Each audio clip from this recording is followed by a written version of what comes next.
नमस्कार दोस्तों, मेरी आज की इस प्रस्तुति में जो मैं कथा आप लोग के साथ साझा करने वाली हूँ वो है कि जो कुत्ते हैं वो खुले में सहवास क्यों करते हैं। वैसे तो सारे जानवर ही खुले में सहवास करते हैं, पर कुत्ते के साथ ये कथा बहुत प्रचलित है, जो मैंने भी बहुत सारे लोगों के मुख से सुनी है। बहुत सारी जगहों पे बहुत सारे जो गुरुजी होते हैं उन लोगों ने भी बताया है, तो मैं आज अपने इस चैनल के माध्यम से प्रस्तुत कर रही हूँ। तो ये जो कथा है ये द्रौपदी के साथ जुड़ी हुई है। ऐसा कहा जाता है कि जब द्रौपदी का विवाह हुआ था और जब 5 पांडव उसे अपने घर लेकर आए थे,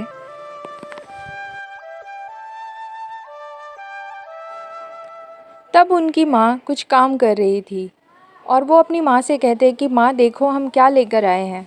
तो उनकी माँ बिना देखे ही कह देती है कि इस पर तुम सबका बराबर का हक है।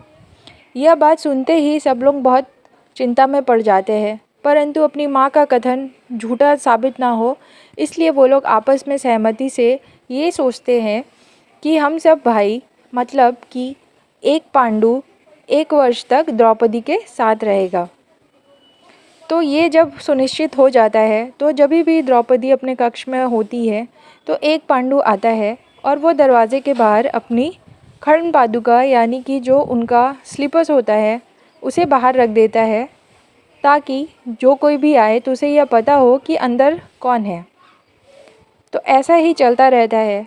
एक दिन अर्जुन आते हैं और वो कक्ष में चले जाते हैं और बाहर अपनी पादुका को छोड़ देते हैं। तभी एक कुत्ता वहाँ पर खेलता हुआ आ जाता है और वो कुत्ता उस पादुका के साथ खेलने लगता है और खेलते खेलते उस पादुका को लेकर जंगल की तरफ चला जाता है। इसी बीच में जो है महाबली भीम आते हैं और वो बाहर कोई भी पादुका ना देखकर द्रौपदी के कक्ष में चले जाते हैं। परंतु द्रौपदी तो अर्जुन के साथ थी, जिससे द्रौपदी बहुत लज्जित होती है भीम के अंदर आ जाने से। तभी वो भीम से कहती है कि तुम कक्ष में कैसे प्रवेश किए जबकि अर्जुन की पादुका बाहर रखी हुई है। तो भीम बोलते हैं कि बाहर कोई भी पादुका नहीं रखी हुई है।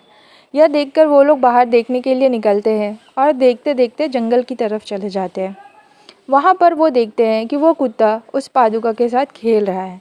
यह देखकर द्रौपदी काफ़ी क्रोधित होती है और उस कुत्ते को श्राप देती है कि जिस तरह से मैं आज लज्जित हुई हूँ उसी तरीके से जब भी तुम लोग आपस में एक साथ रहोगे तो तुम लोग भी लज्जित होगे, सारे लोग तुम्हें देखेंगे सहवास करते हुए।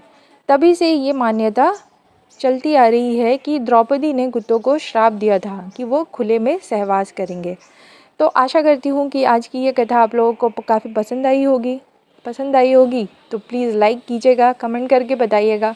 तो मिलती हूँ अपने नेक्स्ट किसी प्रस्तुति में कुछ और नई चीज़ों के साथ।